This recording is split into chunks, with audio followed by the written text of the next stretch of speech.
Ինչ արձանագրումներ կան այս դատական նիստում։ Դատական նիստի այսօրվա ընթացքը վերաբերում էր դիմող ուժերի կողմից իրենց, այսպես ասած, բացման խոսքերով հանդես գալուն։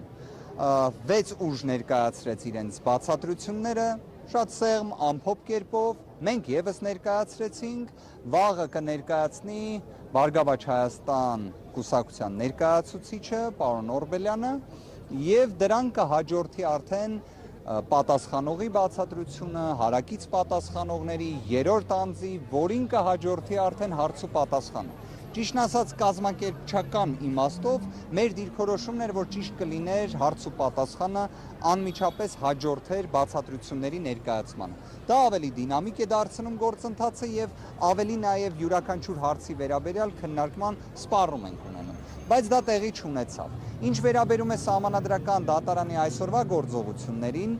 մեկ հանգամանք կա, որը պետք է առանձնացնել, կարծում եմ դրան արդեն Տիկին Մելոյանը կլրացնի։ Դա նաև որ Սահմանադրական դատարանի կազմի լեգիտիմության խնդիր ունի։ Եվ ամենակարևոր հանգամանքը հետևյալն է, որ Սահմանադրական դատարանը կարող էր նշված խնդիրը լուծել։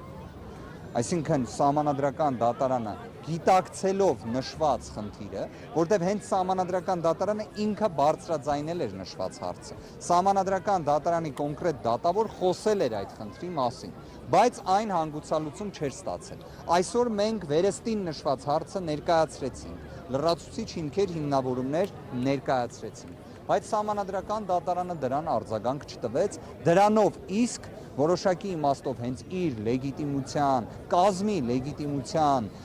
խնդիրը ընդգծելով։ Սա փաստ է այլևս եւ սրանից խուսափում որպես այդպեսին ես չեմ պատկերացնում։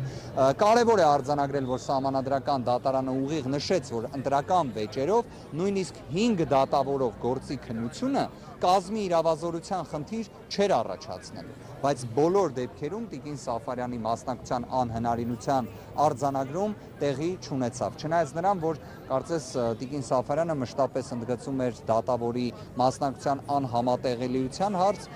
դա մասնակցության անհնարինություն է Սահմանադրական դատարանի մասին Սահմանադրական օրենքի։ Պարոն Վարդանյան, այս կոնտեքստում եթե Սեդա Սաֆարյանի անհնարինությունը չեն դիտարկել, Արտակ Զեյնալյանի եւ Վլադիմիր Վարդանյանին էլ կարող էին չդիտարկել, ինչ տարբերություն։ Շատ տրամաբանական հարց եք տալիս։ Իդեպ, գիտեք պատճառը որն է եղել, ինչի համար պարոն Վարդանյանի եւ պարոն Զեյնալյանի մասնակցության անհնարինությունը արձանագրվել է։